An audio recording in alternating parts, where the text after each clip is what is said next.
Jadi kita tidak bisa menghentikan krisis, namun kita bisa merubah diri sendiri. Artinya kondisi sekarang, kondisi COVID, kalau kemarin berharapnya puncaknya ada, sekarang susah untuk mencari puncaknya, Mas. Katanya sudah masuk ke fase 2 ini, ternyata semakin tinggi. Jogja yang tadinya alon-alon, sekarang kondisinya cukup memprihatinkan juga. Tenaga medis juga sudah mulai di Jogja sudah kena, di Sarjito, di Bantul. Artinya krisis ini belum ada akhirnya sebenarnya. Tapi kita nggak bisa memaksa dia. Kita mau bilang ini non formal, new normal apalagi dan lain-lain, itu memang ya kondisinya secara eksternal kita nggak bisa kuasai. Yang bisa kita kuasai adalah diri sendiri, apa yang harus kita lakukan. Dan kalau kemarin Maret teman-teman masih ada yang closing, masih ada kunjungan ke lokasi masih tinggi dan lain-lain, alhamdulillah, karena pasti itu pengaruh dari database sebelumnya yang tadi dilakukan aktivitas di bulan Januari, Februari, efeknya di bulan Maret. Tapi sekarang sudah masuk ke bulan Agustus, otomatis efek dari minimnya database yang terjadi di bulan Maret kemarin sampai dengan bulan ini itu akan sangat berpengaruh. Bahkan sekarang teman-teman marketing itu kering database-nya, karena investasi di properti di marketing itu adalah database.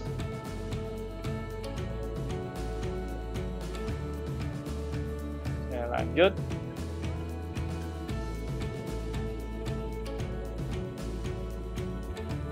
Agak pelan-pelan ya Bapak-Bapak, ini sambil nyoba filenya.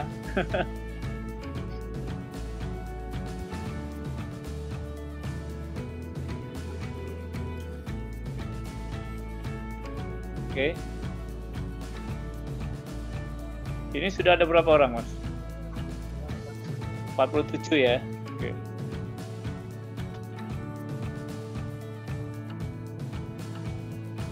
Oke, pandemik COVID-19, sungguh hal ini sangat serius, tapi kita masih santai. Padahal kita sedang dipaksa berubah di dunia baru di luar kebiasaan sekarang. Kemudian properti atau bisnis itu sangat rentan terhadap dua suhu, kalau bahasa saya, suhu politik dan suhu badan. Suhu politik ketemu perang, ketemu kayak kemarin pilkada, semua jadi repot semua. Dan sekarang ini pengaruhnya tidak hanya politik tapi suhu badan. Apa itu? Sebenarnya bencana alam, wabah, itu bagian dari aktivitas yang menyangkut fisik badan kita.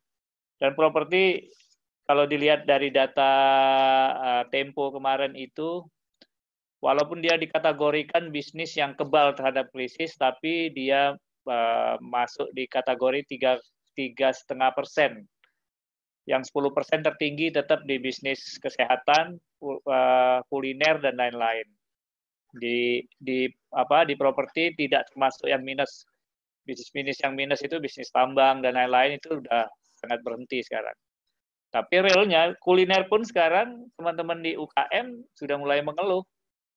Bayangkan kita mau jualan cilok hari ini, walaupun pakai online, kalah sama Pizza Hut yang hari ini turun ke jalan, Mas. Jadi bisnis UKM pun ikut kena kita. Mudah-mudahan teman-teman yang hari ini hadir masih bisa bergerak. Tapi realnya bisnis UKM sekarang terkena dampaknya. Teman-teman Gojek, teman-teman GoFood sudah mulai sepi order sekarang. Warung-warung sudah mulai krisis, apalagi di Jogja sekarang ini benar-benar mahasiswa tidak ada. Teman kita punya aset di kos-kosan hari ini kosong. Kosongnya karena satu, yang tadinya nggak kuliah pulang, yang tadinya tidak jelas kuliahnya kapan, tidak hanya pulang tapi benar-benar tidak. Jadi kos-kosan yang tadinya punya 30-40 kamar, sekarang kos-kosan sepi semua. Gitu.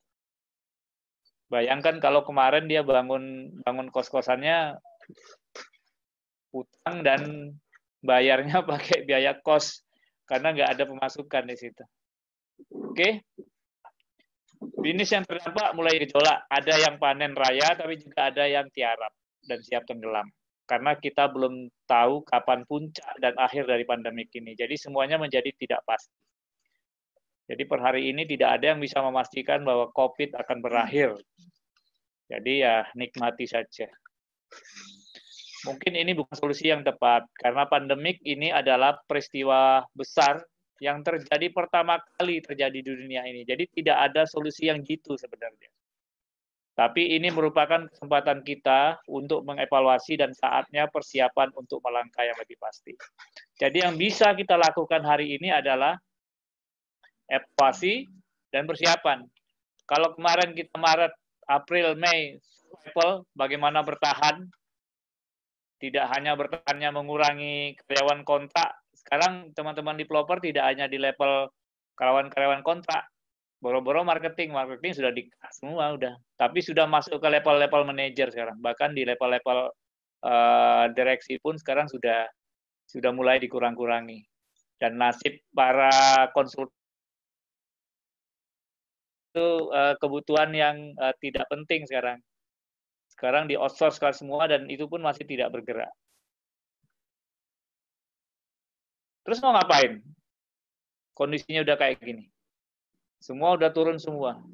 Kemarin, tadi siang masih ada saya diskusi, ada seorang marketing, kalau kemarin itu dia iklan apa adanya, bisa belasan respon yang terjadi dan kunjungan lokasi bisa per bulan, bisa. Tapi hari ini bisa jadi per hari itu 0, seminggu paling 2 respon dari iklan yang disampaikan. Salah iklannya enggak? Bisa jadi iya, karena dia tidak bisa menyesuaikan. Salah pasarnya enggak? Bisa jadi iya, pasar sedang menunggu semua sekarang ini. Nah, ini yang maksud saya, sebenarnya kalau kondisi semacam ini di kondisi normal, sebenarnya teman-teman yang teman-teman lakukan sekarang kalau tidak ada perubahan pun akan tergilas. Apalagi kalau hari ini teman-teman tidak berubah.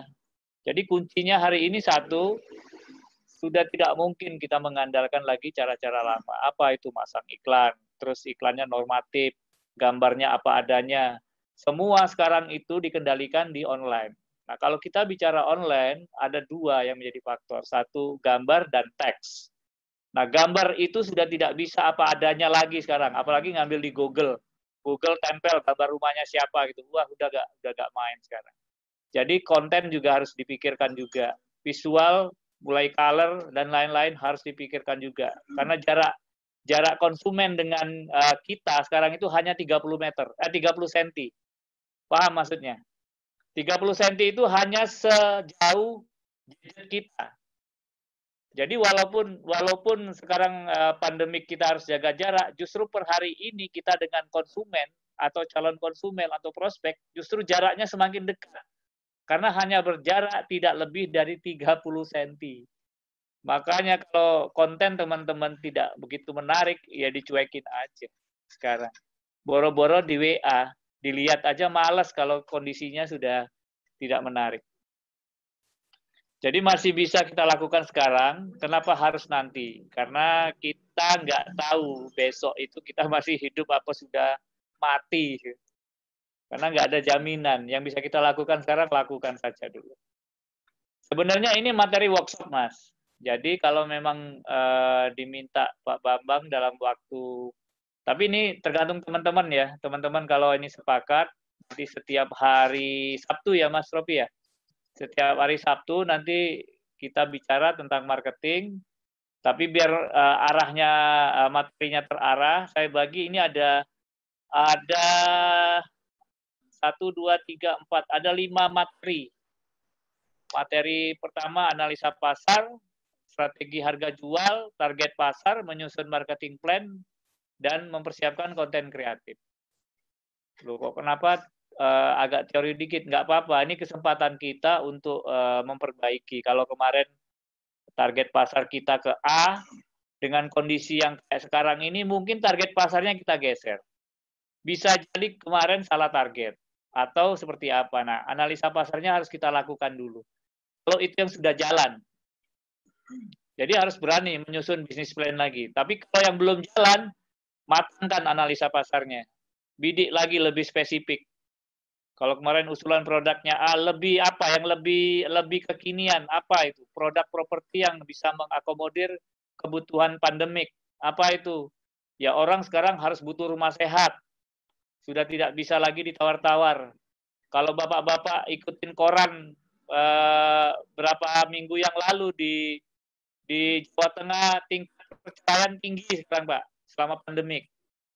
Kenapa? Karena yang tadinya tidak pernah kumpul di rumah sekarang kumpul semua, Pak. Anaknya kumpul, bapaknya kumpul, ibunya kumpul, mertuanya kumpul. Padahal kamar di rumah cuma berapa gitu. Apalagi rumahnya masih kontrak. Jadi ribut aja bawaannya gitu. Akhirnya tingkat perceraian di Jawa Tengah juga cukup tinggi. Itu akhirnya apa? Akhirnya per hari ini kita dipaksa bahwa rumah itu penting banget. Wis nggak bisa ditawar-tawar lagi.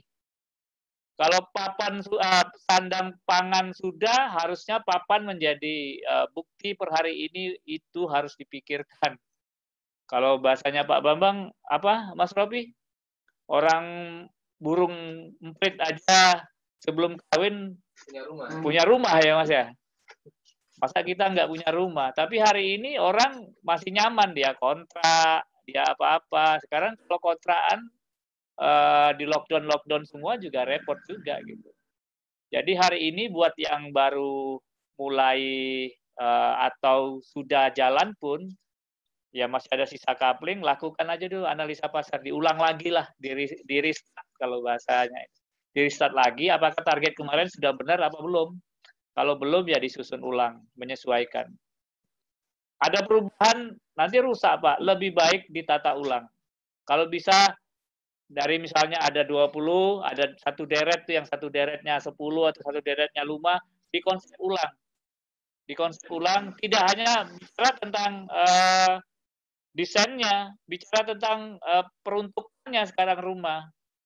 Dulu desainnya hanya itu-itu aja, karena kita pikir ya sudah wong pasarnya ada, tapi sekarang orang banyak pilihan, Pak. Jadi mumpung belum dibangun, disetting ulang aja. Itu. Jadi mudah-mudahan kalau memang 4 minggu ke depan bisa masuk kita. Mungkin hari ini masuk ke analisa pasar, strategi harga jual, besok kemudian lain waktu nanti ada target pasarnya di setting ulang lagi. Terus terakhir kalau sudah tersusun, kita susun dalam marketing plan yang menyesuaikan bisnis plan. Jadi kalau prediksi saya siap-siap itu baru bisa nyaman jualan ya mungkin baru di Januari Pak ya. Jadi kita punya waktu sekarang untuk menyusun lagi aja gitu. Wah kok suwe banget ya piye meneh. Mau maksakan percepat juga nggak bisa.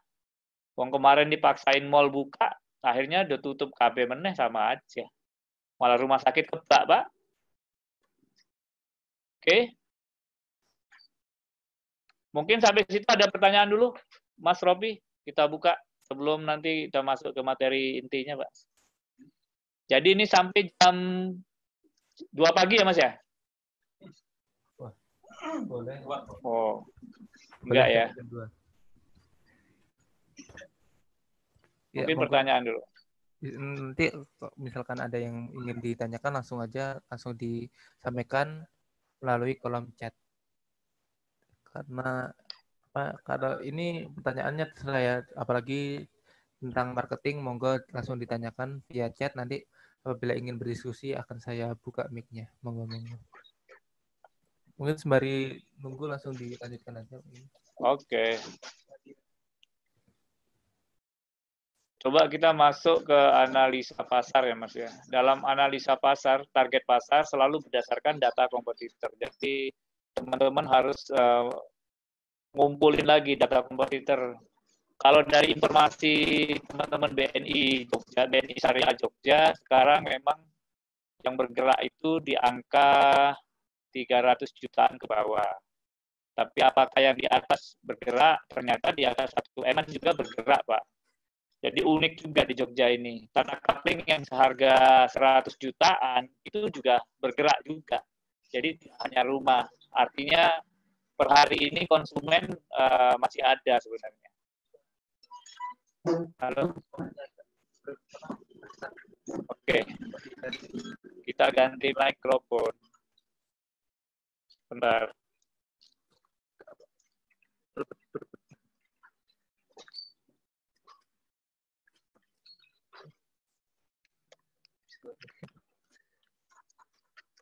Tes. Bisa buat? Satu, dua. Oke. Iya, jadi analisa pasar teman-teman coba mundur sebentar nggak apa-apa. Data kompetitornya diperoleh lagi.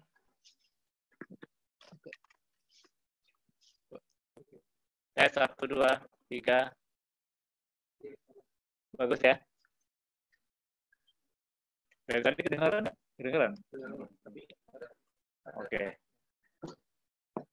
Jadi apakah kita mau bermain di produk yang sama seperti kompetitor atau menciptakan produk baru?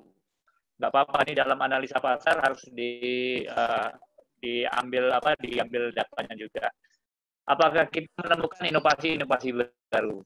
Misal rumah, kalau memang tadi harga 300 ke bawah bergerak, apakah perlu kita restart ulang desain kita?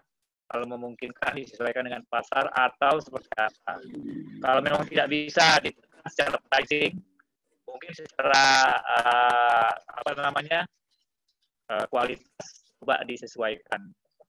Tapi harus ingat, awas semua keuntungan besar menjadi tolak ukur dalam analisa pasar. Jadi dalam analisa pasar bukan mendapatkan keuntungan sebesar-besarnya, tidak, namun lebih ke perkiraan serapan pasar. Jadi bisa jadi harga mahal itu lebih terserap karena memang target pasarnya ada. Yang penting teman-teman paham kombinasi antara produk, price, dan promotion itu menjadi acuan. Jadi nggak boleh lepas dalam analisa pasar keempat itu.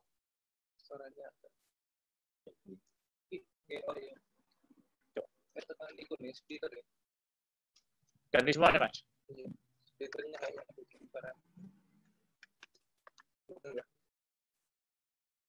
Oke, Mas.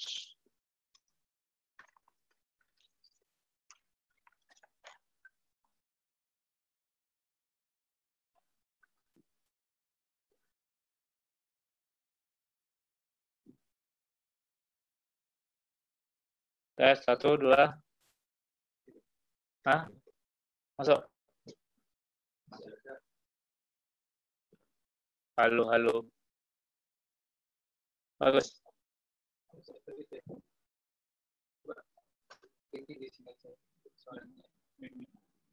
Oke.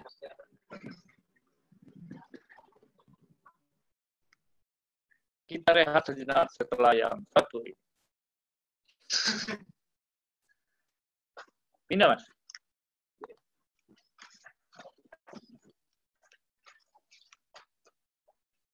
Ganti meja.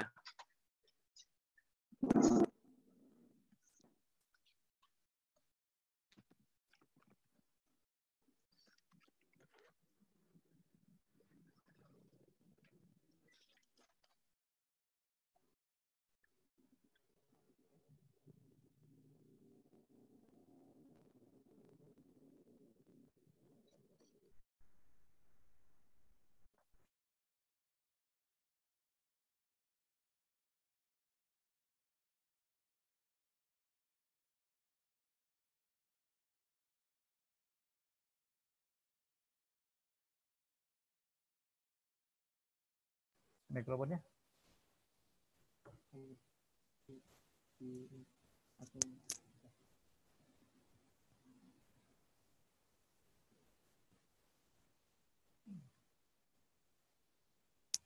Nggak mau masuk. Jadi ngomong gede banget. Kembali. Nah. Gini. Ya.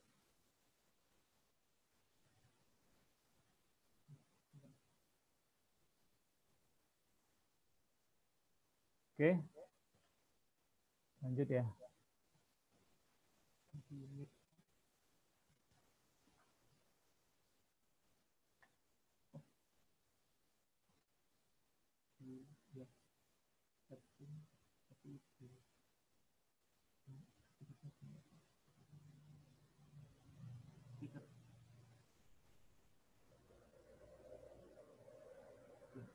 Gitu.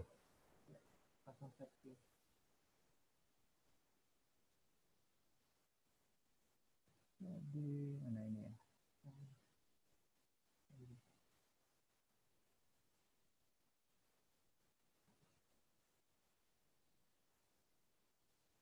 Ya, lanjut. Jadi masuk tadi. Jadi dalam analisa pasar, kuncinya bukan untuk mendapatkan untung sebesar-besarnya, tapi bagaimana men-setting pricing itu bisa diserap oleh pasar. Gitu. Kemudian jika Anda yakin bisa cepat jualan, maka margin cukup pas saja, Mas. Nggak usah sebanyak-banyaknya. Tapi jika Anda belum yakin jual ini cepat, margin paling tidak 1 atau 1,5 kali dari harga tanah. Itu standar. Tapi coba saya kasih formula.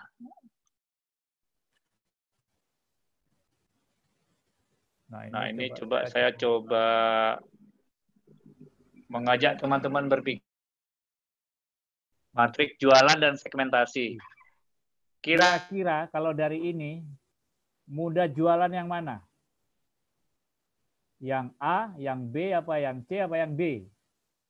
A itu adalah harga segmennya low, tapi membeli harga rumah murah. Atau B, segmennya low, beli harga medium.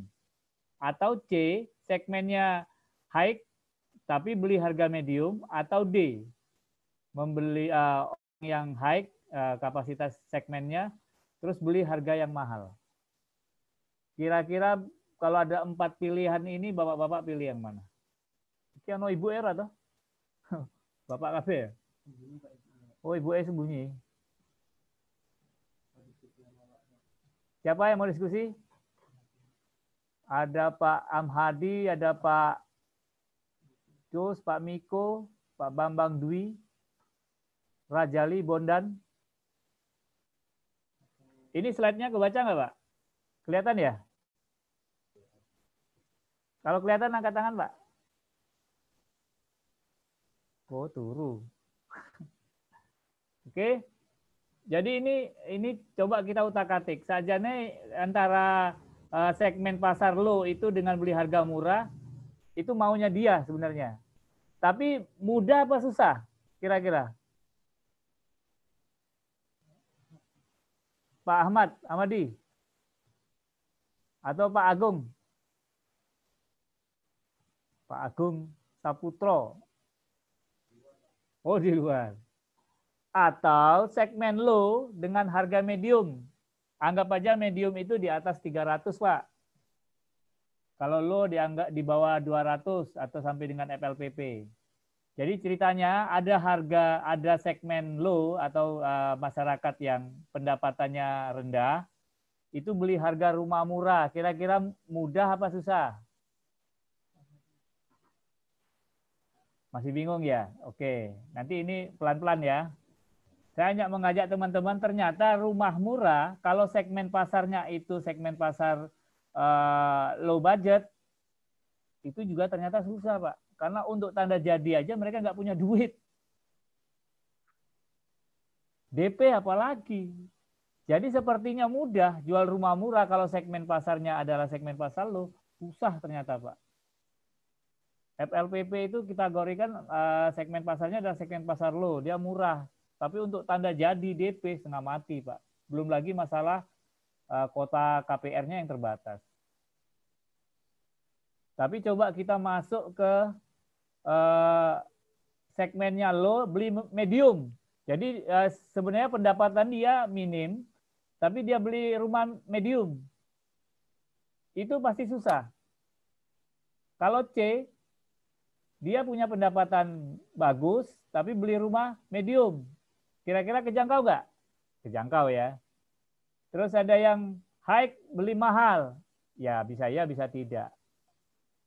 Teman-teman juga ada yang jawab tuh, ada yang high, ada yang medium. Jadi kalau dilihat dari metrik ini, itu kecenderungannya adalah C.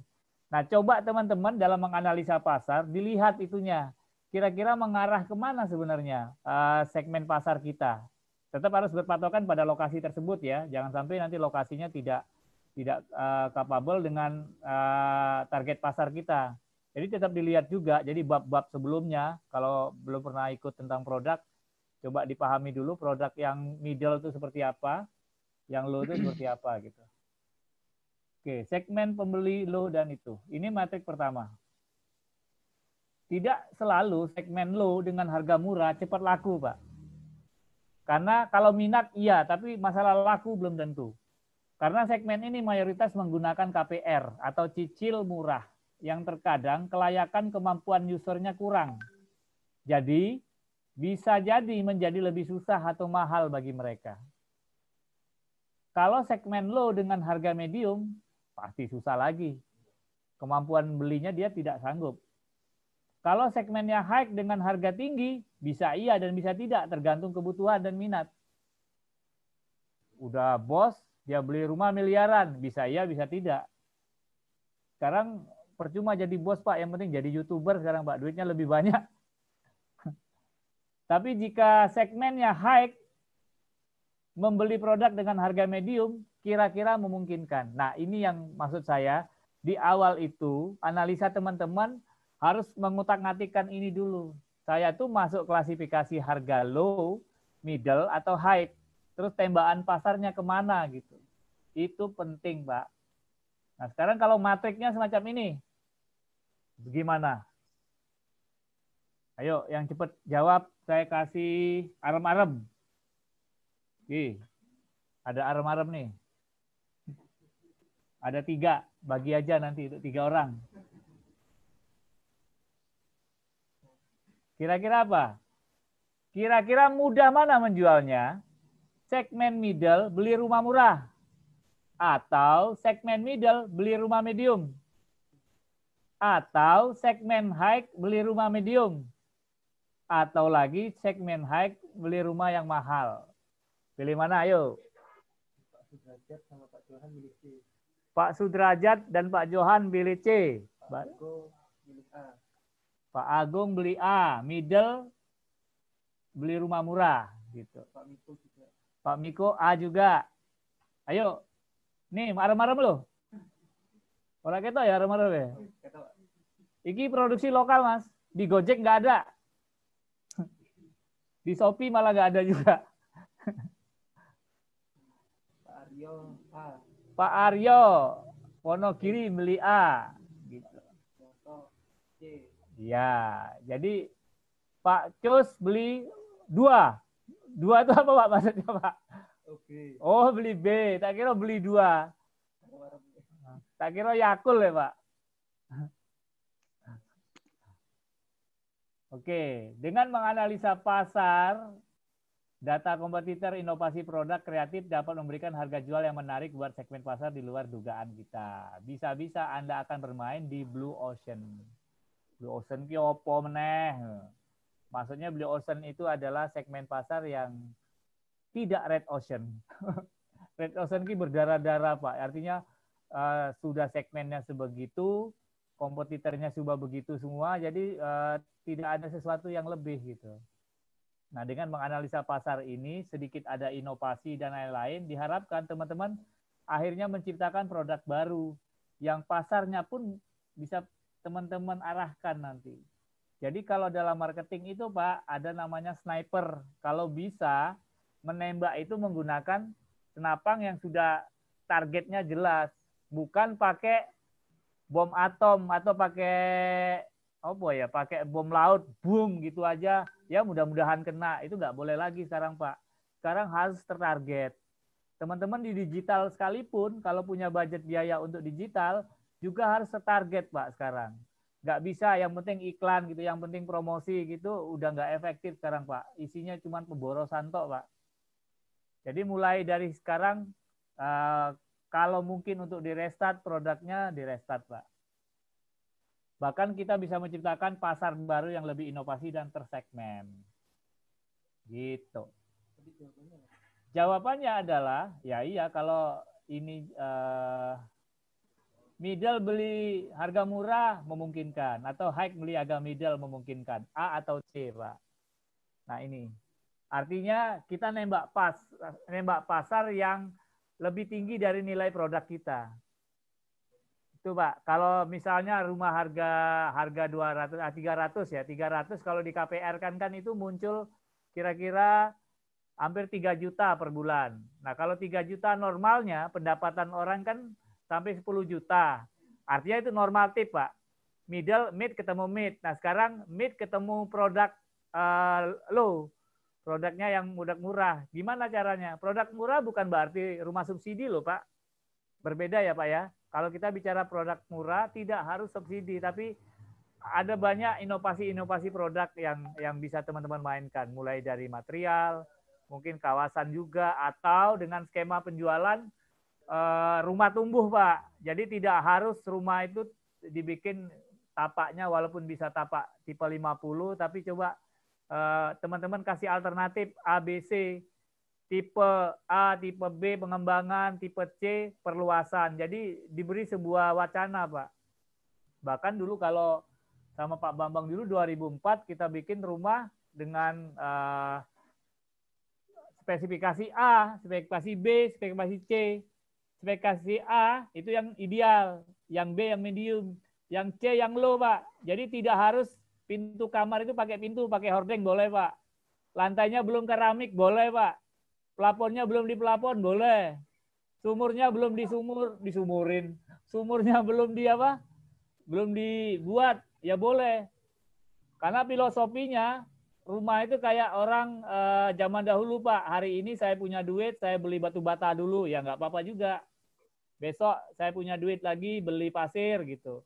Nanti kalau sudah punya duit lagi ya bayar tukang. Jadi konsep rumah tumbuh yang dikembangkan yang penting ada harga ideal dengan spesifikasi ideal, tapi coba ditawarkan dengan spesifikasi yang bukan direka-reka loh Pak ya, tapi disesuaikan dengan keadaan budget ada.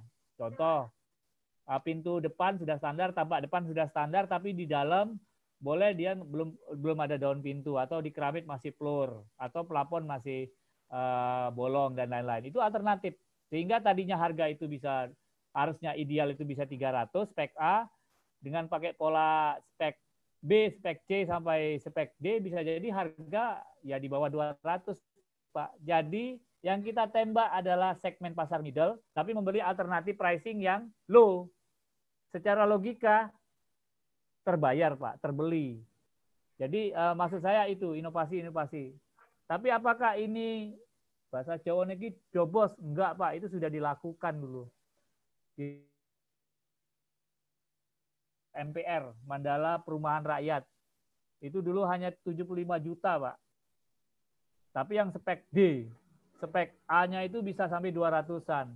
Dalam penjualan Pak, yang laku itu malah spek A. Jadi yang murah malah nggak laku. Bukan nggak laku, maksudnya akhirnya orang nambah pintu, nambah sumur, nambah plafon, nambah keramik, akhirnya kembali ke harga semula. Tapi yang penting laku kan Pak. Itu yang penting. Terus, nah ini gambaran secara umum bahwa data kompetitor plus analisa produk dan harga, ketemulah target segmennya Pak. Kenapa saya bilang ini? Karena zaman sekarang kalau tidak tertarget, borosnya minta ampun Pak. Aktivitas marketing sekarang kalau tidak tertarget, kalau dulu ya oke lah sebar brosur kemana-mana. Sekarang sudah tidak sesimpel itu sebar brosurnya Pak. Sudah harus benar-benar dipikirkan. Apalagi nyebar sekarang sudah tidak bisa sembarangan juga. Berarti nyebarnya adalah di online. Padahal yang main online banyak banget. Anak kecil pun udah online sekarang Pak. Semua online semua, tapi kalau kontennya yang berkaitan dengan P pertama produk, price kedua menyangkut masalah harga, itu masih wilayah sensitif. Gitu. Sampai sini ada pertanyaan mungkin? Ya. Pak Antopras. Jadi meski pres biaya ya Pak Kin. Oh, spek rumah spek tinggi kan mesti biaya bangun tinggi. Kalau jual medium mesti turunin margin keuntungan. Nah, ini yang salah saya bilang. Margin itu tetap, karena di properti itu kan ada komponen tanah dan komponen bangunan. Baru komponen lain-lainnya itu disesuaikan dengan harga jual, sisanya margin. Artinya developer juga nggak boleh dalam analisa awal, nggak boleh juga dikurangi marginnya karena diskon. Tapi kita bermain di inovasi produk kan boleh. Yang tidak bisa diutak-atik adalah tanah. Tanah pun dengan inovasi produk di tanah, ya kayak Sentolo itu, yang tadi Jin males saja ke Sentolo, jadi sekarang Jinnya nggak ada sekarang Pak, karena inovasi dari lahan diolah, memang budget. Walaupun tanahnya harga 50.000, tapi dengan backhoe, dengan pengolahan cut and fill sebesar itu jadi mahal juga. Artinya tanah, saya bilang itu fake. Yang bisa diutak-atik adalah produk. Produk itu bukan mengurangi spek, tapi menawarkan spek. Beda ya, kalau mengurangi spek itu tadinya pakai bata hijau, nggak ada bata hijau ya. Bata merah jadi batako misalnya gitu, itu mengurangi spek. Ini tidak, secara penampakan, konstruksi, tampak depan, fasad itu sama semua Pak. Yang dibedakan adalah penawaran alternatif. Contoh, tadinya itu lengkap plafon, lengkap dengan keramik, lengkap dengan pintu, sumur. Nah sekarang itu ditiadakan, dalam tanda kutip itu pilihan Pak. Jadi orang berusaha untuk memiliki dulu. Dalam perjalanan dia akan usaha untuk memperbaiki itu. Tapi berdasarkan pengalaman Pak, konten semacam itu membuat orang untuk interest. Yang sekarang ini mahal adalah interestingnya terhadap sebuah konten yang kita sampaikan. Sisanya memang marketing harus berbunyi. Berbunyi itu apa? Berbunyi ki harus lunyu Pak. Harus lunyu licin bahwa ini adalah spek A, spek B, spek C, spek D. Gitu. Itu salah satu untuk bukan menekan harga, tapi membuat pricing yang bisa masuk tanpa harus mengurangi spek, tapi menyesuaikan kebutuhan. Oke, ada pertanyaan lagi? Pak Miko. Boleh, buka. Pak Miko bisa langsung disampaikan. Pak Miko mau langsung? Nyaman ya, turu ya. Monggo Pak Miko. Ya Pak Sikin. Ya. Pak Miko dari mana?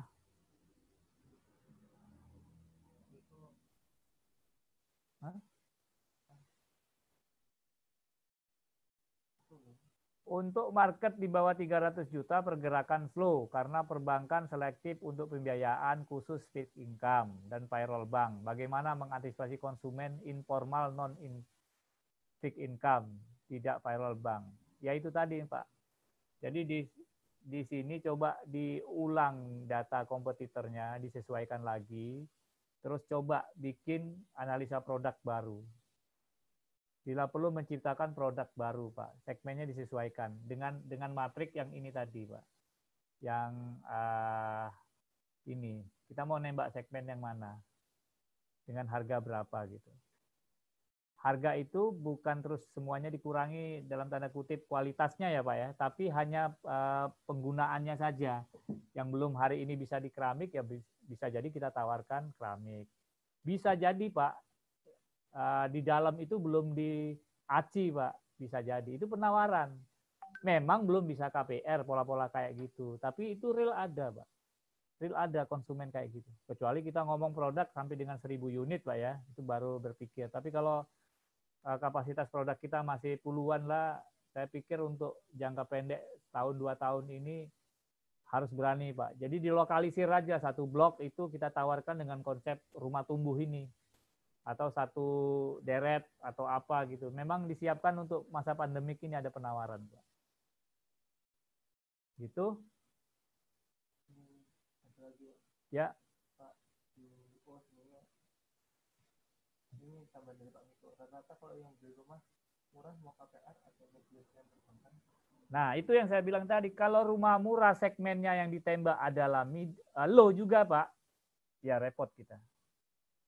Jadi walaupun rumah murah, tapi yang kita tembak itu sasarannya bukan pendapatannya yang low, tapi adalah yang middle tadi, Pak. Ini yang di slide itu.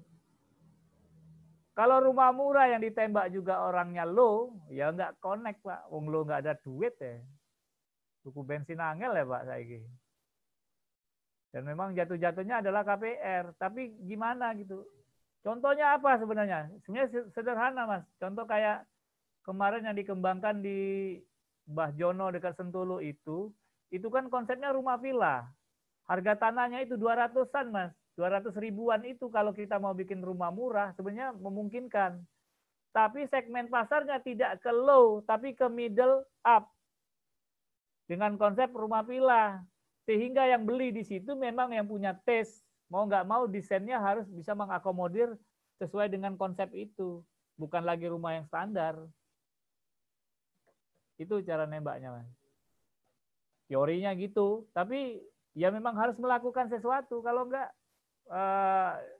contoh kayak itu, bank udah pilih-pilih usernya, pendapatan income, oh udah nggak bisa. Artinya gini Mas, dalam berpikir hal semacam ini, inovasi yang dibuat itu bukan menunggu orang lain untuk berubah gitu. Kita untuk merubah bank nggak bisa. Merubah pemerintah dengan kebijakan nggak bisa Mas. Yang bisa kita lakukan adalah yang bisa kita lakukan ya terkait dengan produk kita sendiri.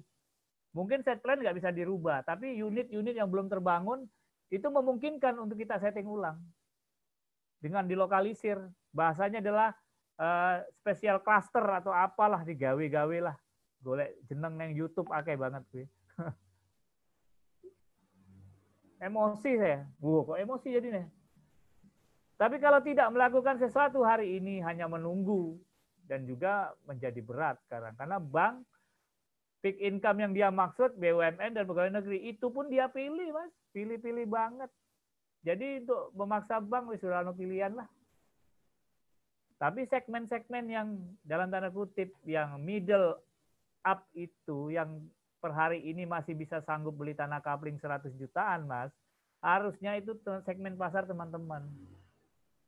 Dan mereka cash loh, cashnya bisa 12 kali, kalau 100-an juta kan berarti kurang dari 10 juta kan, yo coba, itu duit ya Mas. Dan itu ada pasar kayak gitu. Gitu, ada pertanyaan lagi?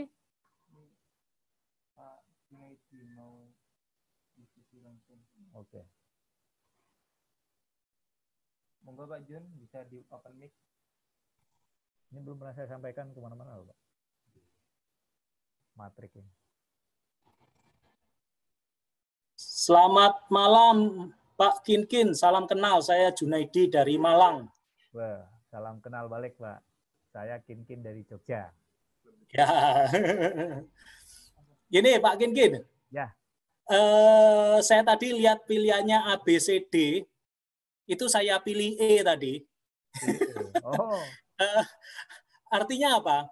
Saya teringat kelasnya Kang Haris Marga sama Kang Rekotomo waktu sebelum Lebaran itu. Nah itu ada ide menarik di situ. Sederhana tapi menarik dan pas saya rasa. Jadi beliau memunculkan ide untuk rumah custom. Jadi saya pikir dengan kondisi pandemi ini di mana lifestyle orang itu berubah total, yang biasanya makan di luar, kerja di luar, anaknya sekolah di luar, sekarang sehari-hari dari pagi sampai malam semua pada di rumah. Ya. Jadi space yang dibutuhkan itu akan berubah total. Nah, ide dari Kang Haris dan Mas Reko itu untuk bikin rumah custom, saya rasa cocok gitu.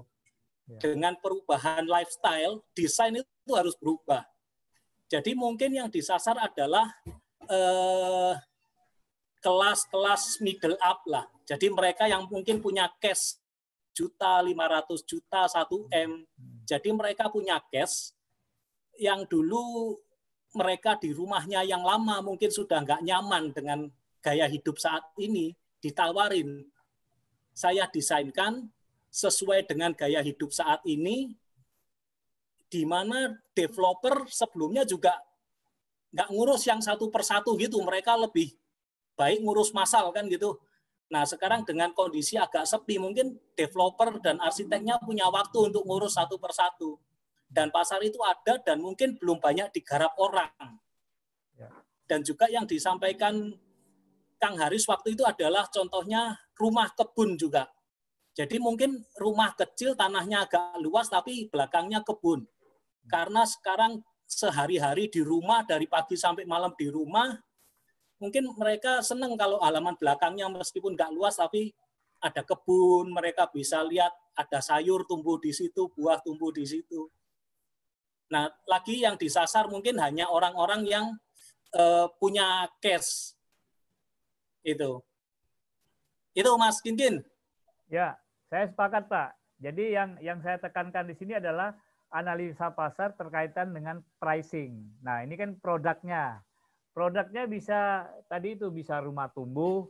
Kalau sudah kelanjur tidak custom ya Pak, sudah ada dampaknya. Tapi untuk coupling-coupling tertentu kalau nanti custom juga jadi belang Pak. Jadi bisa dilokalisir. Dilokalisir di blok mana itu bisa custom. Bisa custom disesuaikan. Artinya itu inovasi, Pak. Yang saya maksud dengan tadi itu yang di sini tadi, inovasi produk harus dilakukan. Salah satunya rumah kebun tadi itu. Jadi tapak ukuran 70 tidak harus dihabiskan, Pak. Sekarang banyak desain-desain yang muka 6 itu tapaknya hanya digunakan mungkin hanya 5. Atau tidak dihabiskan full yang tadinya ke belakang itu kali 12, 6 kali 12. Nah, mundur 4 lah, 4 carport atau 5 carport kan sisa berapa tuh? 7 ya Pak ya? Nah, sisa 2. Ini memang arsitek harus berpikir Pak. Arsitek harus berpikir lahan itu tidak harus dihabiskan. Jadi memang user harus diedukasi bahwa ini akan muncul pengembangan-pengembangan baru Pak. Saya ada beberapa desain yang di sampingnya itu berapa? 4 kali 11 Pak sampingnya itu. Saya tidak fullkan. Jadi tipe 60, 2 lantai, 3 kamar, Pak. Compact dia bentuknya. Yang harusnya tipe 60 itu rata-rata menghabiskan lahan. Ini saya naikkan ke atas. Dengan asumsi apa? Ada lahan kosong di situ yang samping yang next ke depan dia bisa kembangkan. Jadi konsep rumah tumbuh ini sama juga custom sebenarnya. Tapi nggak custom-custom amat lah. Ada prototipe yang di awal kita seragamkan, tapi dia punya rencana ke depan yang bisa dia maksimalkan. Pak, hari ini itu laki-laki atau bapak-bapak yang senang berkebun semakin banyak loh, Pak. Yang senang masak juga makin banyak, Pak. Yang senang masak yang tadi jadi developer, jadi YouTuber kuliner juga ada teman kita, Pak. Jadi semua hobi sekarang, kalau dulu lovebird, sekarang sudah banyak, Pak, hobi mereka yang bisa dilakukan di rumah. Tapi konyolnya hari ini dia tidak punya lahan untuk melakukan sesuatu di rumah. Nah, ini teman-teman berinovasi di situ, bikin desain yang compact, yang menyesuaikan pasar, Pak. Ya. Bila perlu ada alternatif DENA A, B, C gitu. Tapi struktur tetap terjaga, Pak ya. Cuman alternatif aja pengembangan. Ini mungkin baru 2 kamar, tapi next bisa dikembangkan menjadi 3 kamar, 4 kamar. Dan itu harus disampaikan ke user sehingga user mendapat sebuah pilihan. Oh iya ya, kalau saya mau komplit harganya 500. Kalau nggak setengah komplit harganya bisa 300 gitu. Oh, ternyata kalau bisa 1 kamar dulu di awal nggak problem juga Pak. Oh mungkin bisa ditekan. Nah, yang saya maksud arahnya ke sana Pak. Bukan mengurangi spek dalam arti kualitas ya Pak ya. Kalau kualitas itu wajib. Kalau kita bangun rumah sudah tidak bisa ditawar lagi dan main-main gitu Pak. Tapi segmen pasarnya sebenarnya kita segmen middle up, tapi dengan memberikan pricing yang middle low, Pak. Sehingga mereka terjangkau. Betul. Maksud saya begitu. Matur nuwun Pak Junaidi, masukannya. Itu di kebun Pak. Terima kasih Mas Kinkin. Yang lain, monggo. Pak Didit Surabaya, mau di-open, monggo.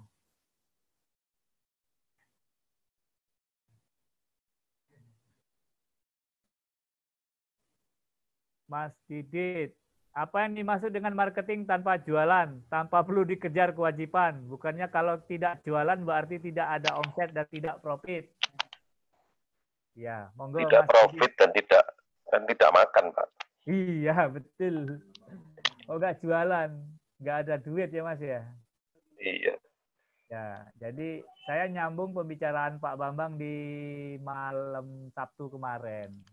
Bahwa di properti itu intine tanah ki nek iso tuku cash ngono wae. Ya toh. Artinya apa? Kadang-kadang per hari ini itu Pak, orang jualan hanya dikejar kewajiban Pak. Itu yang membuat bahaya. Sebenarnya ketika kewajiban itu selesai di depan, kita nggak perlu jualan lagi. Biarkan produk itu jualan sendiri. Jadi maksud judul saya di situ. Tapi hari ini kita dipaksa jualan karena dikejar kewajiban. Kewajiban terhadap tanah. Karena besok ada tempo pembayaran dan lain-lain. Terus kewajiban legalitas. Jadi diuyak-uyak sehingga kita menjadi tidak untuk berjualan itu karena dikejar kewajiban. Kadang-kadang dibeli berapapun dijual gitu Pak, dilepas. Nah ini kan konyol Pak. Padahal dua Pak poinnya tadi. Kalau kita bicara properti itu, penguasaan lahan dan legalitas. Ketika penguasaan lahan sudah selesai, legalitas sudah rampung, sudah Pak. Sudah nggak pusing itu. Ditinggal turu aja itu biarin naik sendiri gitu Pak. Nah terus berarti strategi ya Pak ya. Apa? Gimana Mas? Strategi berarti ya. Oh iya, ini nyambung dengan pembicaraan Pak Bambang kemarin berkaitan dengan permodalan Pak. Bagaimana beli tanah itu bisa cash gitu. Bagaimana kewajiban legalitas itu selesai. Udah, poin 2 itu kalau ditarik ke depan semua Pak, sisanya adalah nyaman kita jualan. Artinya kita nggak berusaha lah. Enaknya kan naik sepeda itu kan santai Pak. Tapi kalau main sepeda dikejar anjing itu paling nggak enak Pak. Apalagi ada teriak maling gitu, paling buru-buru malah nggak sehat Pak. Gitu. Yang lain apa?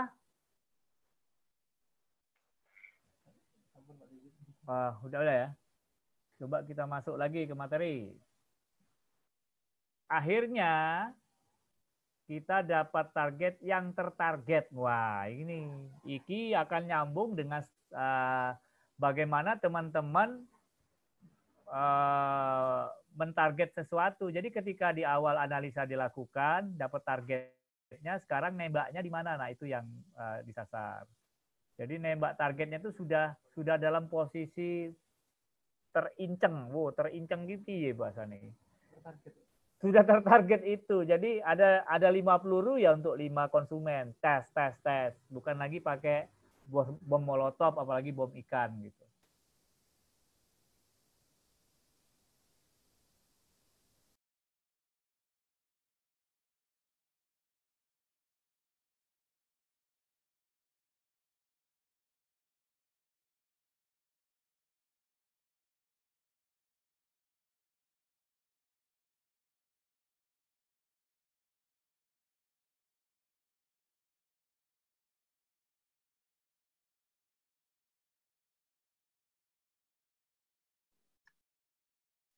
Oke, nyambung lagi. Mohon maaf, jaringan. Jadi bedanya IndiHome dengan IndiHome kuwi ngono, Mas. So ilang dhewe. Di mau file.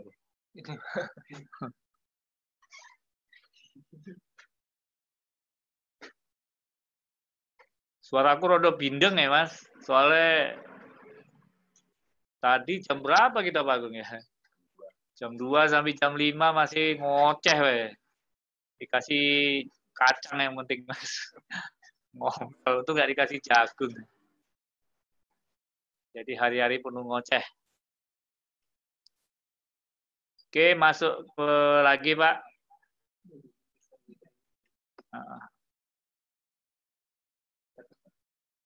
Udah masuk ya.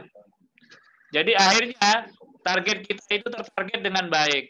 Ingat, jangan membunuh seekor lalat dengan pistol, Mas. Kalau lalat tersebut bisa dipakai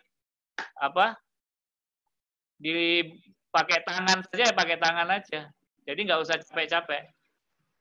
Jika sudah tahu targetnya siapa dan dapat orang tersebut ada di mana, itu enak, Mas, lebih efisien. Sehingga kos yang kita keluarkan itu lebih murah, tapi efeknya bisa lebih maksimal. Teorinya gitu, pelaksananya sulit. Butuh komitmen, Mas. Butuh riset lagi. Dan kadang-kadang kita malas untuk meriset itu karena kita udah terlanjur sayang dengan konsep kita. Tapi kalau dalam keadaan sekarang mau nggak mau, gitu. Wong sekelas Pizza Hut aja harus turun ke jalan, Mas. Ya nggak? Apakah dia menurunkan grade? Tidak. Hari ini yang survive adalah Pizza Hut dibandingkan McDonald. Karena konsep McDonald dia jual makanan dengan tempatnya. Tapi kondisi pandemik sekarang, Pizza Hut lebih canggih lagi. Dia 100.000 dapat berapa slice? 4, Pak. 4 pen. Dan dia berada di titik-titik yang luar biasa. Dan itulah inovasi produk. Walaupun pennya pen personal. Ini yang dibikin compact. Jadi inovasi semacam itu yang harus kita lakukan. Di rumah mungkin nggak mungkin banget. Kecuali rumahnya udah jadi ya. Kalau rumahnya belum jadi ya lakukan itu, Mas. Tapi biar rapi, jangan juga pola custom, pola unit baru tersebut dibangun yang sudah ada, tapi dibikinkan ke klaster sendiri atau di blok-blok yang belum terbangun masih banyak. Saya pikir sesi pertama itu, Mas. Nanti diskusi aja, monggo. Jadi monggo nanti kalau ada yang pengen ditanyakan.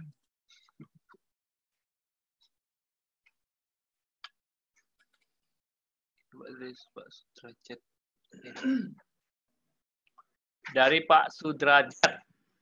Saya pikir jika kita masih mengandalkan bank sebagai sumber pemasukan, kita dari akad KPR, maka kita tidak bisa mencapai target penjualan. Betul, Pak. Bank dalam kondisi bernapas dalam lumpur. Iki piye ya? Aku kurang tahu ya, Pak. Bank dalam kondisi bernapas dalam lumpur, banyaknya pihak akan membuat perekonomian menurun. Bank akan sangat ketat menjaring konsumen KPR. Sebaiknya kita buat terobosan tanpa bank, di mana support marketing dan produknya yang totalitas different atau berbeda. Ya, Pak. Sepakat. Ada pertanyaan lagi?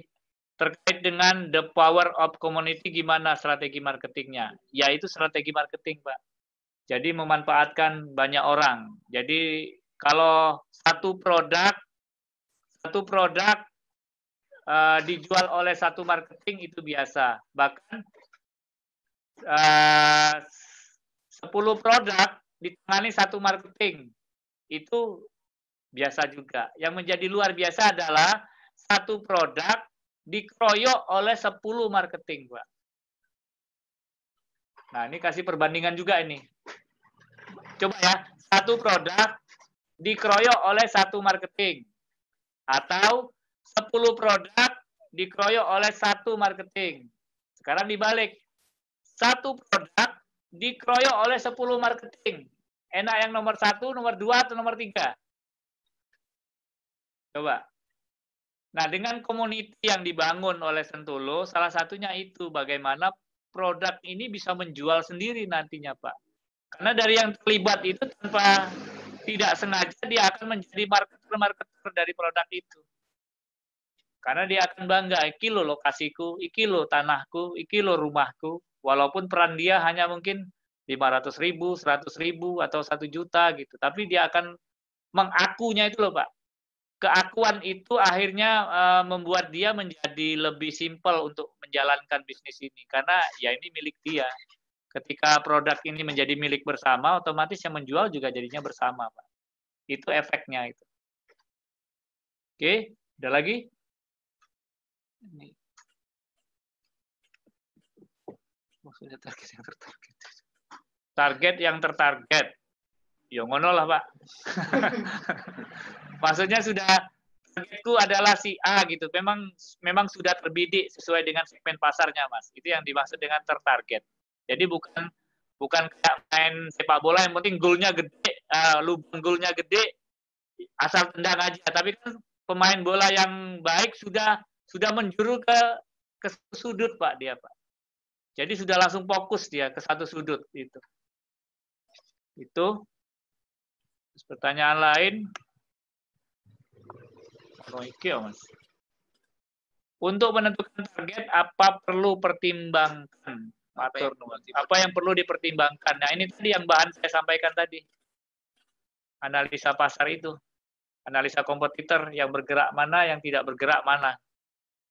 Itu yang menjadi faktornya.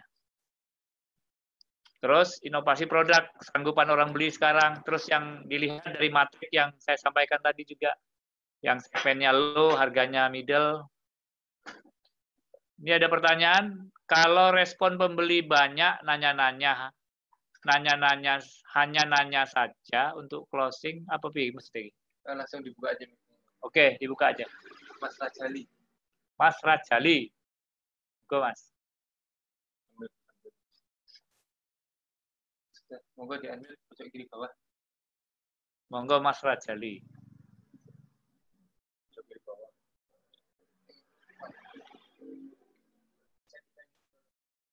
Monggo kasih tahu Mas yang bawah merah. Monggo di pojok kiri bawah unmute Pak Mas Rajali. Ya, ampun. Iya. Ya. Pak Asikin, ya. Oke.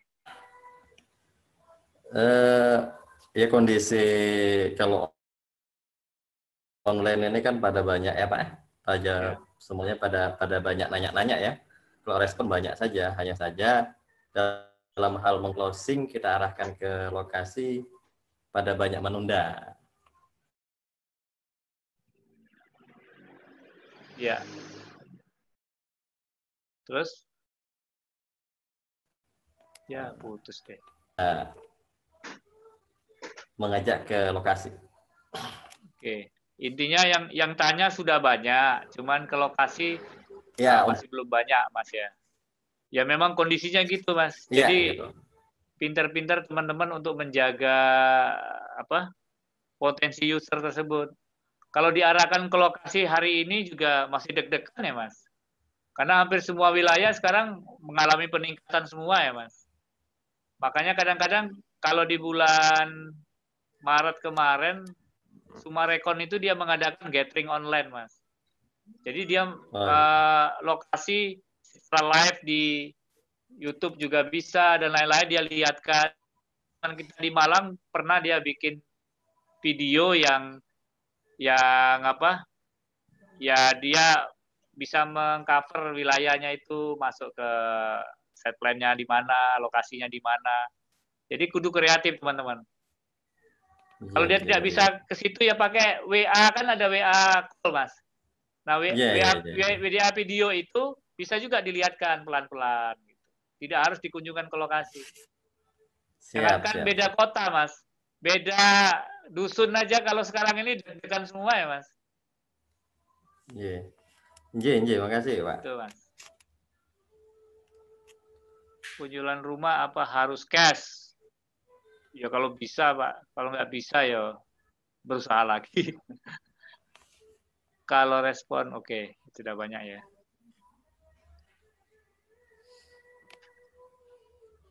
Oke, gitu, Mas Robi. Ada masukan yang lain? Jadi Mas Robi mungkin program ini kapan aja masih diadakan lagi, Mas? Ya, insya Allah programnya ini diadakan setiap Sabtu, insya Allah. Kan tadi kemarin apa? Ya. Dari Pak guru kita, Pak Bambang sendiri, beliau menginginkan ini berseri hingga akhir bulan ini, tapi nanti insya Allah kepastiannya akan diinformasikan melalui channel Sentolo TV yang bisa Bapak Ibu saksikan di Telegram Santri Properti Sentolo, atau nanti lewat grup akan disampaikan kelas online yang akan kami adakan, insya Allah. Ya, jadi targetnya adalah, Mas, nanti ada kelas khusus berkaitan dengan marketing. Itu kalau nggak salah di bulan September. Tapi selama bulan Agustus ini nanti setiap Sabtu kita akan utak-atik tentang marketing juga. Sama seperti di segmen developer. Jadi marketing itu sendiri sebenarnya banyak hal yang perlu kita bahas. Kalau bicara 4P itu produk itu kalau bisa ya memang sesuai dengan target pasarnya tadi itu, dan kekinian juga menjadi wajib. Terus strategi pricing, apakah harga murah tersebut bisa gampang jual dari harga mahal. Nah, itu juga butuh analisa. Kemudian dari promosinya seperti apa. Jadi nanti Bapak-bapak dalam beberapa minggu ke depan, itu kita akan bahas satu persatu, Mas. Tapi endingnya nanti di bulan September, itu ada kelas khusus marketing. Karena saya yakin pelajaran secara online semacam ini mingguan, itu banyak kurangnya, Mas. Apalagi di materi saya itu isinya visual semua, Mas. Gambar semua isinya. Nanti teman-teman bisa copy, itu ada hampir 2 giga itu. Nanti mumet. Karena gambar-gambarnya banyak. File-file saya dari 2004 itu ada semua. Nah, contoh ini kan kita akan bahas nih, Mas. Bagaimana milestone marketing yang disebut dengan R1, R2, R3. 10% penjualan tertutup, 20% penjualan terbatas, 70% penjualan terbuka. Iki maksudnya apa? Nanti pelan-pelan kita bahas. Tuh. Terus ada juga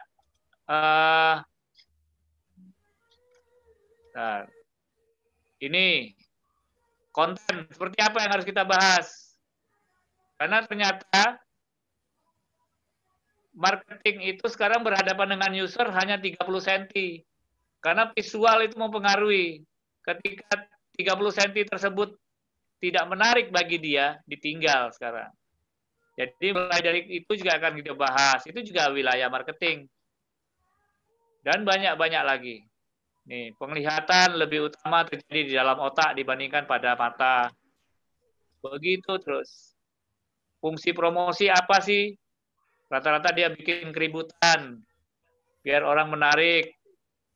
Terus apa yang harus dilakukan? Karena desain komunikasi visual terjadi sangat penting dikuasai karena keputusan konsumen 75% dipengaruhi oleh faktor visual. Ini juga satu sesi sendiri, jadi nggak habis-habis.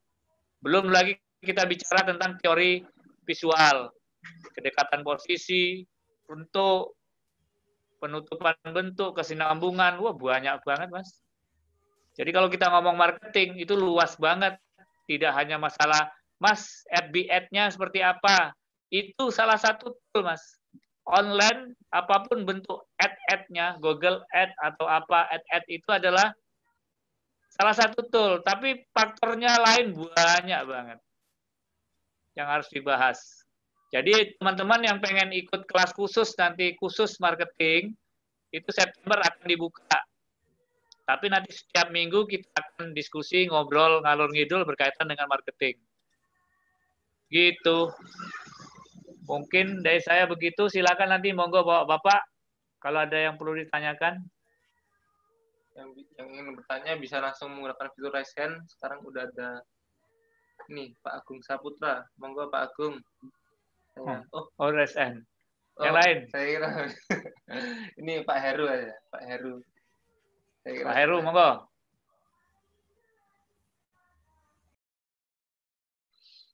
Pak Heru, monggo raise hand. Ya.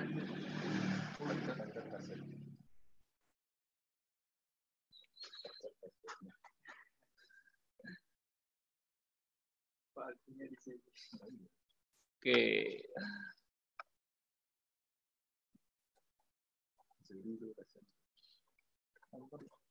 Ini yang saya kenal siapa aja ya? Banyak yang baru juga ya, Mas ya? Iya. Banyak yang baru, banyak yang... Saya tak izin minum ya, Pak. Ngelak ya. Tadi request-nya susu sama makan arem-arem. Susu ya?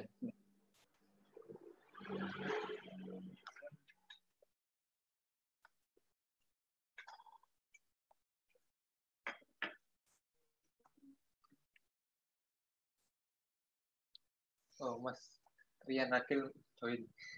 Oh. Rian, Mas Rian. Gitu. Jadi teman-teman di marketing juga nanti kalau kita bicara marketing luas banget. Oke, kalau nggak ada pertanyaan, saya lanjut ya. Modern gue. Kita sampai jam 12 malam loh ini. Yang masih bertahan monggo, yang nggak bertahan angkat tangan.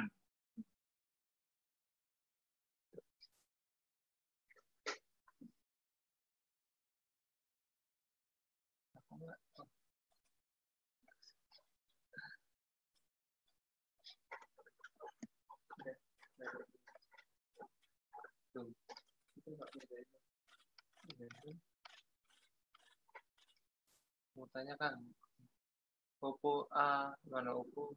G siapa? Audionya pada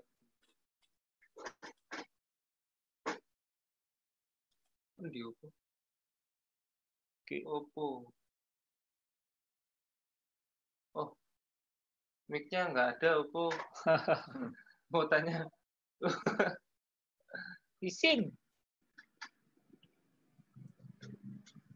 Oke, saya bahas sekilas berkaitan dengan tahapan penjualan. Kebanyakan kita ketika ada lokasi baru, selalu kita sasarnya adalah end user. Ya enggak?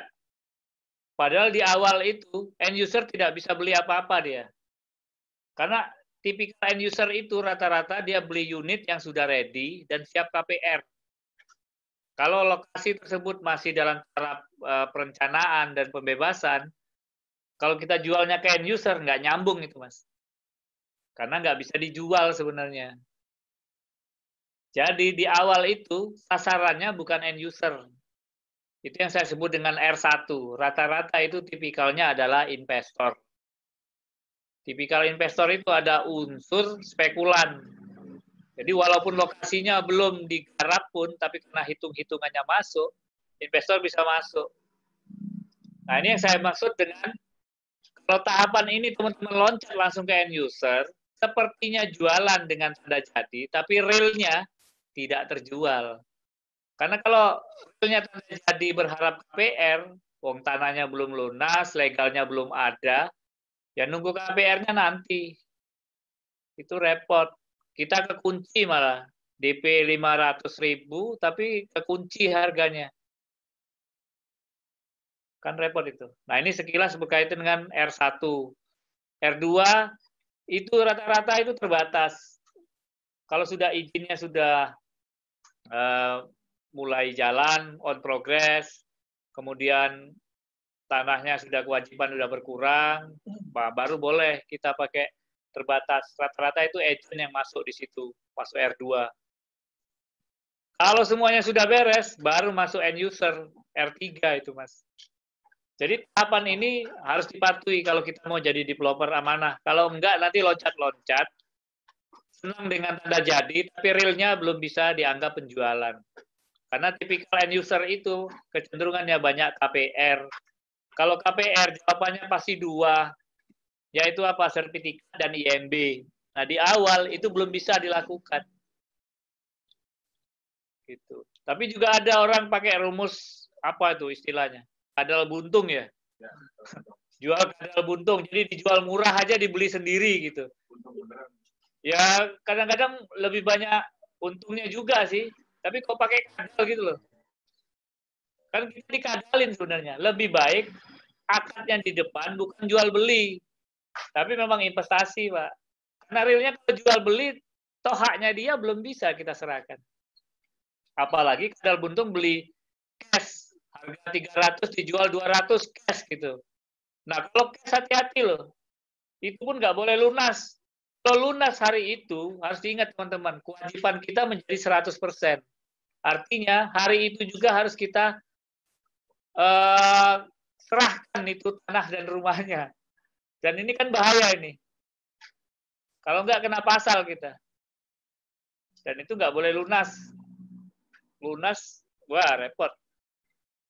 Nah, yang tahapan-tahapan ini nanti kita bahas di lebih lengkap. Nanti ada simulasi juga analisa gimana caranya bikin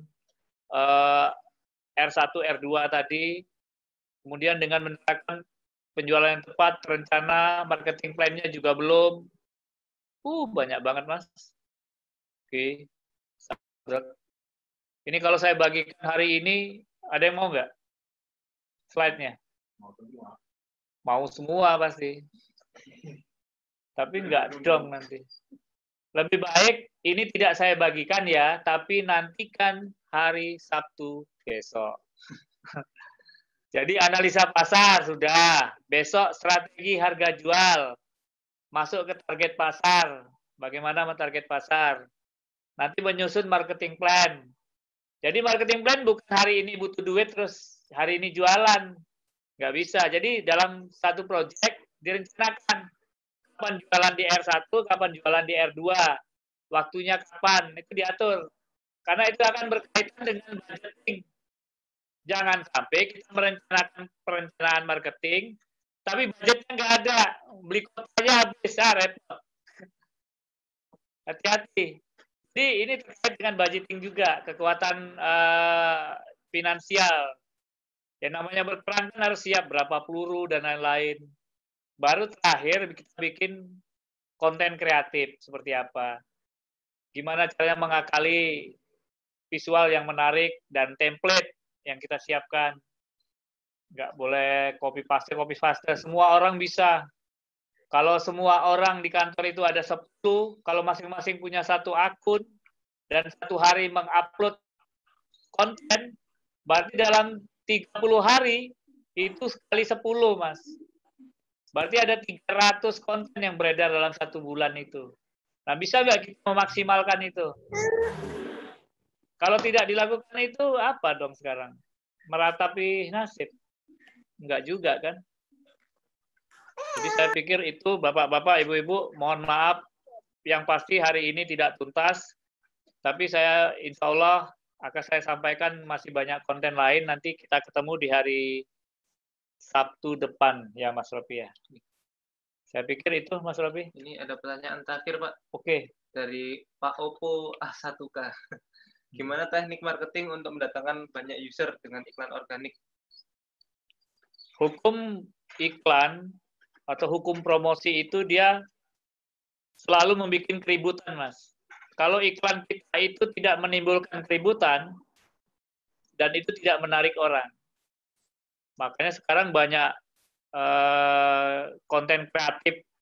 Ya kalau kita lihat sekarang lah, dalam rangka untuk meningkatkan keributan, dia membagikan sampah itu, ingat nggak? Atau ada yang waktu dulu beli rumah lengkap dengan istrinya gitu. Itu kan heboh semua, Mas. Nah, itu sebenarnya fungsi promosi itu adalah membuat keributan. Tapi yang harus cerdas, kita nggak boleh menyalahi etika, tidak menyalahi sara, apalagi sampai menjual diri juga nggak perlu, kan? Itu menarik, tapi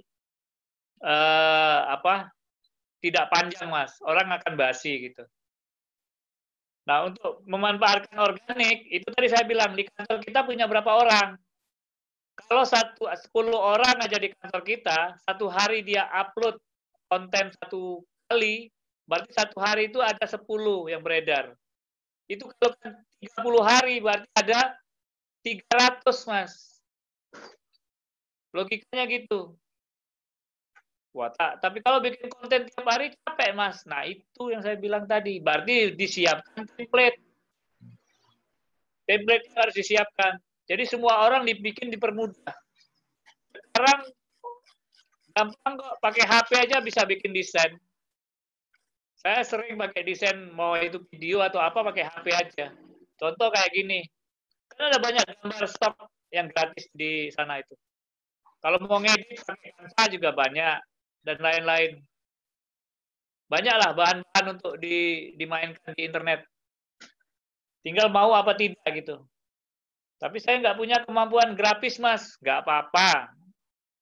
Yang penting satu kuncinya itu, visualnya harus kelihatan. Warna mainkan, gambar mainkan. Jangan mentang-mentang feminim terus tulisannya halus-halus, kebaca nggak kebaca. Gambarnya juga nggak jelas. Ini penting. Tidak selamanya iklan properti itu gambarnya rumah, Mas. Ini slide saya aja, saya pakai foto sendiri aja. Bayar model, mahal, mending saya foto sendiri. Bayar dewe, elek dewe, api dewe ya. Artinya kreatif aja, Mas. pinjam itu colong apa ini? Colong parkir itu di Pak Sapam itu pinjam aja, topi proyek pinjam aja di proyek gitu. Jadi banyak yang bisa kita lakukan. Nah, kecuali Mbak Iki ya. Nah, Mbak Iki memang dibayar untuk itu. Mbak Iki ya dibayar. Saya nggak nyomot di internet. Karena memang banyak klien yang minta apa namanya sesi foto sendiri bisa. Nah, ini anak saya aja yang saya butuh. Mau elek ya ben. Tapi nek ngomong elek ya ora wong anakku dhewe. Artinya itu berkaitan dengan marketing. Tapi kalau teman-teman masih berpikir, Pak, gimana caranya iklan murah? Kalau bisa nggak bayar dan laris gitu. Wis jawaban dhewe. Nggak ada, Mas, harus ada usaha. Susah juga. Kondisi sekarang itu memaksa kita kudu kreatif sekarang. Orang dulu bilang kreatif itu hanya orang kreatif saja. Enggak, Mas. Sekarang harus kreatif. Wajib ain pokoknya. Lapiye. Kalau udah bicara kreatif kan ada gambar bergerak YouTube, ada gambar video maksudnya, ada gambar grafis yang tidak bergerak, atau yang kayak Mas Akil dia pintar nulis ya nulis saja, banyak lah. Nggak bisa nulis, nggak bisa gambar, nggak bisa apa, garek bayar orang. Nomor telepon saya ada kan, catat aja. Nanti tinggal kalau mau pesan ya monggo. Terus banyak Mas. Prinsipnya itu tadi harus bergerak. Karena kondisi yang seperti saya sampaikan di depan tadi, pandemik ini nggak bisa kita rubah mau kayak apa, dan kita tidak punya kemampuan untuk menghentikan secara sendiri gitu. Yang bisa kita lakukan adalah, yang bisa kita lakukan hari ini ya kita berubah aja dulu, bahwa kondisi ini sudah tidak normal, berpikirnya harus abnormal. Jadi kalau ditanya marketing yang tanpa jualan, lah ngapain jualan kalau kewajiban sudah selesai. Nah, yang hari ini menjadi PR kita adalah bagaimana kita menyelesaikan kewajiban-kewajiban itu. Ya jualannya ya harus diatur ulang. Kalau saran saya sih, ini tadi yang dilakukan. Analisa pasar diutak-atik lagi. Ciptakan produk baru dengan mengakomodir yang saya sebut dengan matrik ini.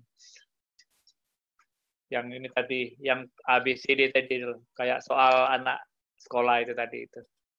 Dan ini harus disetting. Mau itu rumah custom, rumah kebun, rumah apapun, itu bukan berdasarkan maunya kita, tapi sudah kita lakukan analisa pasar sesuai dengan kebutuhan. Saya pikir gitu, Mas.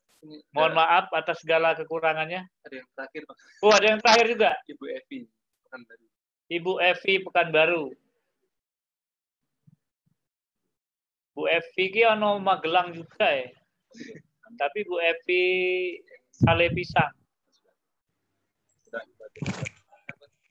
Monggo Bu Evi.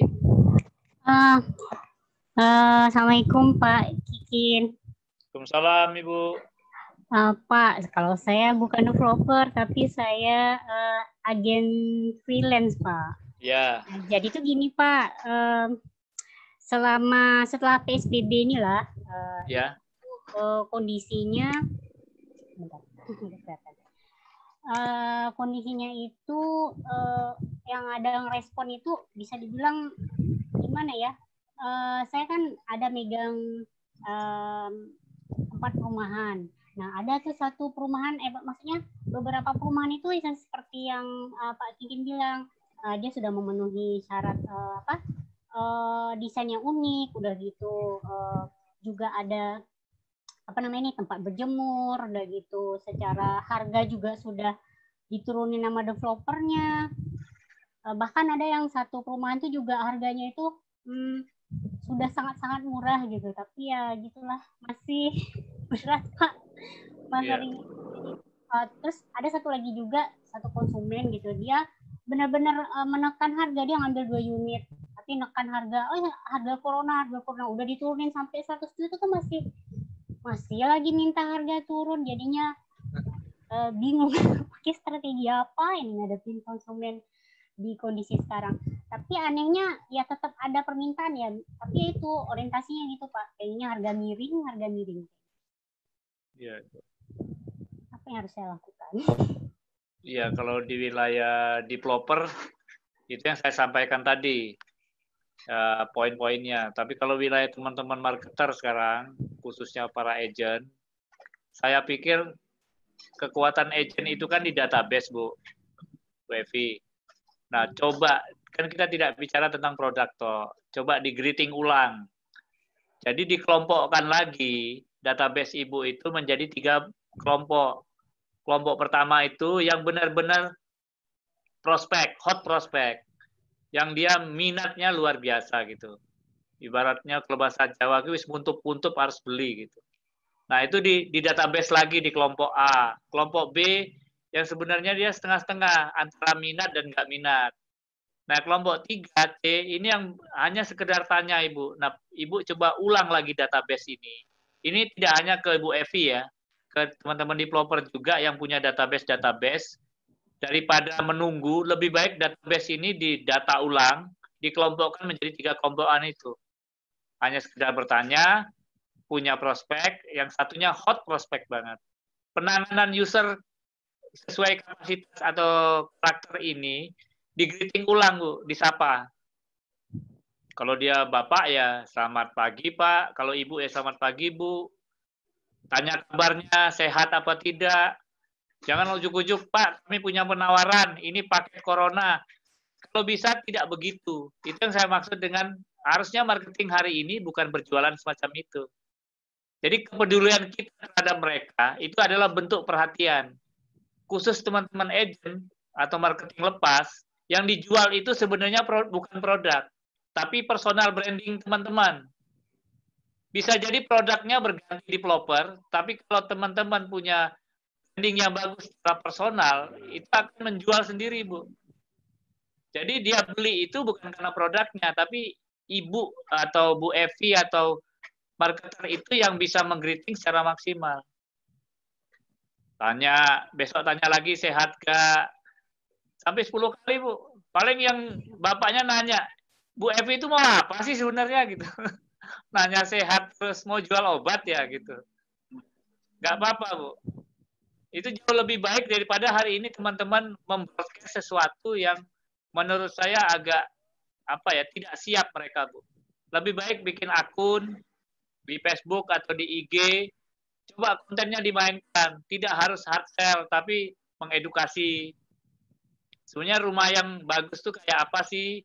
Oh, kamar untuk anak yang bisa bekerja, belajar, bermain, itu seperti apa? Perlu nggak warna catnya diganti? Nah, bahas itu, Bu.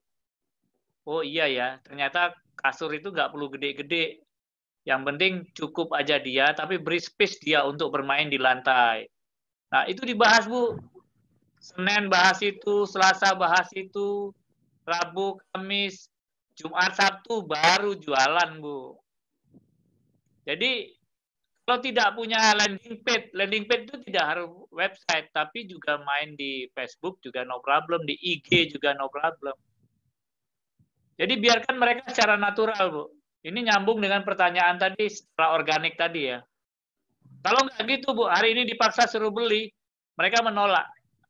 Sebagai marketing, saya kalau ditolak user, itu berarti saya menghilangkan satu database saya, dan itu rugi saya. Lebih baik dia tidak memutuskan hubungannya, masih kita tetap baik. Kalaupun dia belum beli sekarang, no problem. Yakinlah besok dia punya teman, punya saudara, punya siapa-siapa yang dia nanti akan merekomendasikan. Kalau rumus saya sih itu marketing itu kayak karambol, Bu.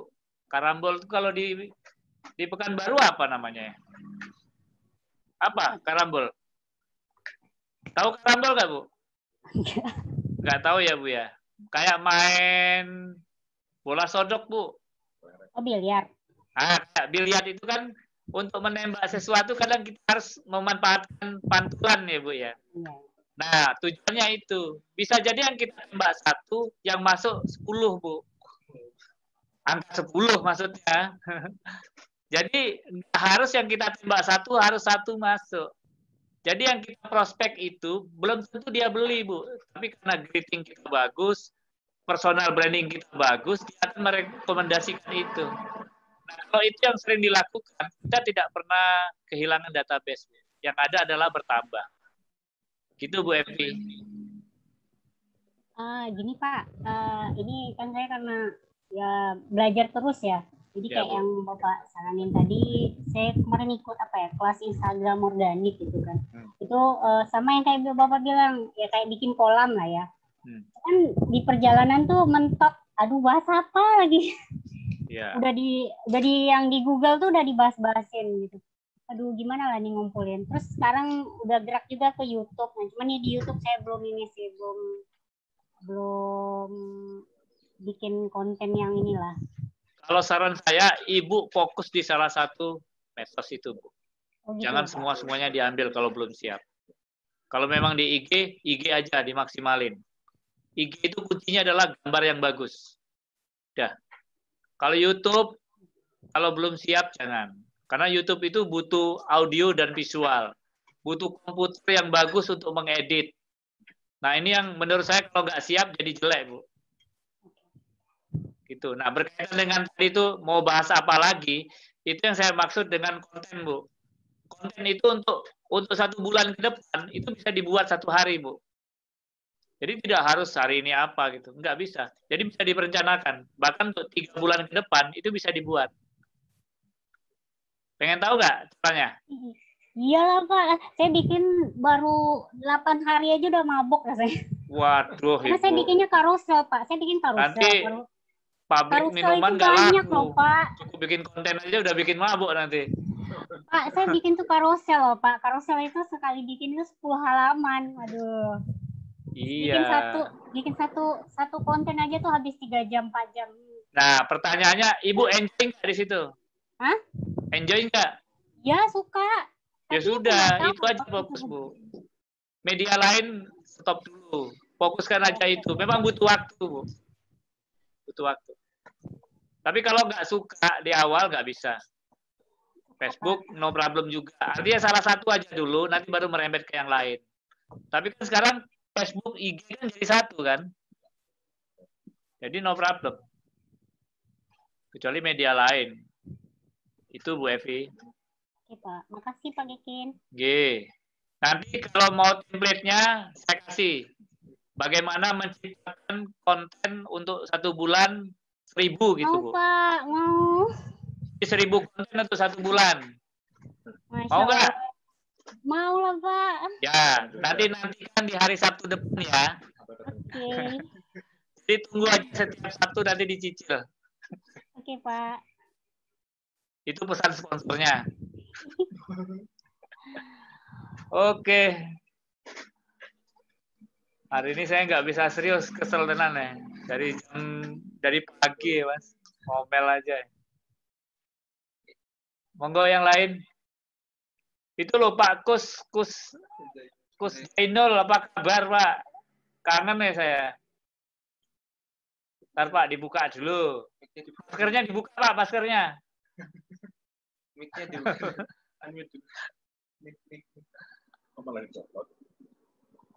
Maskernya tenang dibuka. Assalamualaikum. Waalaikumsalam.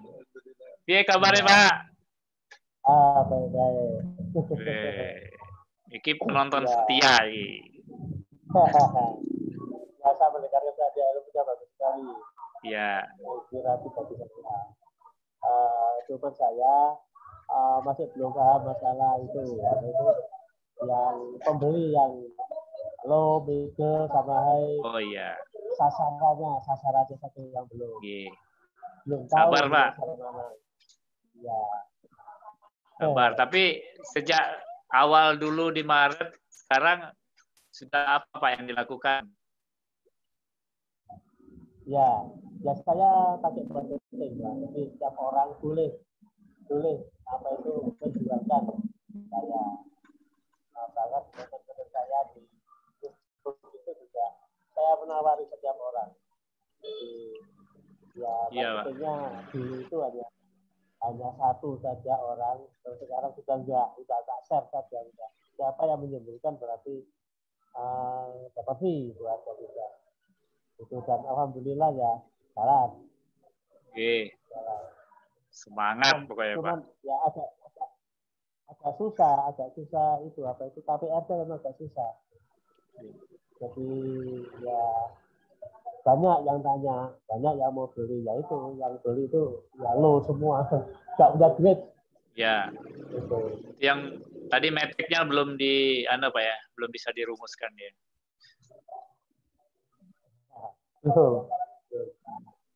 Oke Pak, nanti sering-sering dengar aja Pak.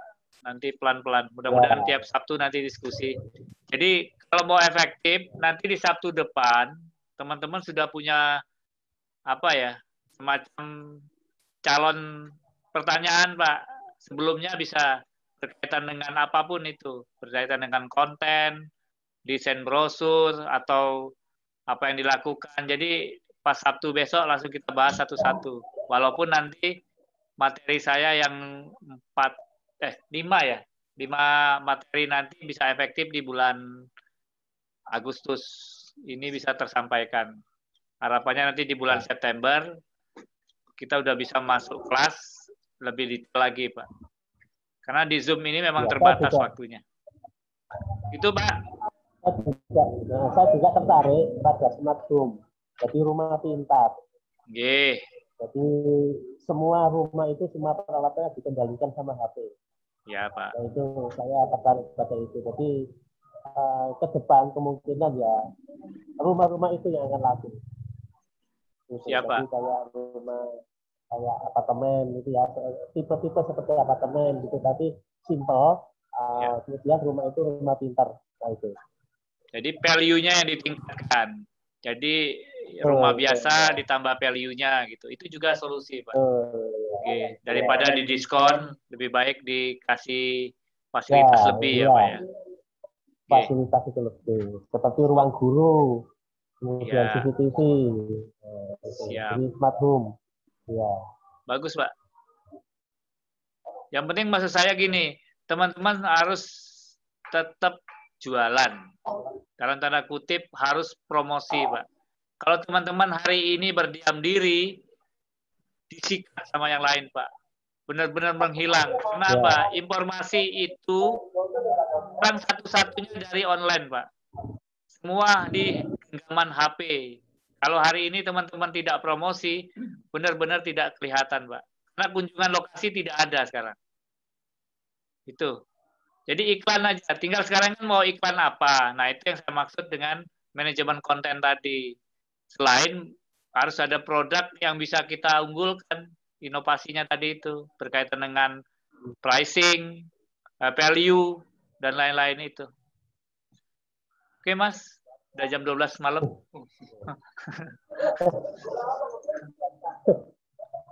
Ya, makasih, Mas Asikin. Oke, Pak.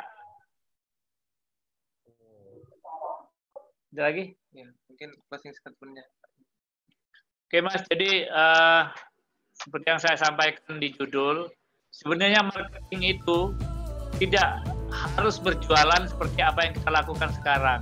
Asal dua kewajiban di depan selesai, legalitas dan kepemilikan lahan. Jangan sampai teman-teman jualan hari ini karena dikejar kewajiban. Itu paling enak, Pak.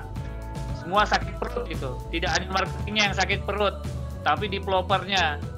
Nah, penjualan sudah tidak bisa kita sekarang ini. Bahwa hari ini kita bisa jualan 1, bahwa bulan ini harus ada cash in 1M. Kalau skema cash in-nya berdasarkan penjualan semacam itu, saya jamin susah untuk mendapatkan hasil sesuai dengan keinginan. Tapi kalau kewajiban sudah selesai, Pak, prinsipnya rumah itu kebutuhan pokok. Namanya kebutuhan pokok, ya pasti pembelinya ada, Pak. Hanya masalahnya nembaknya sudah benar apa belum, sasarannya sudah tepat atau belum. Nah, ini yang perlu pelan teman-teman pelajari nanti.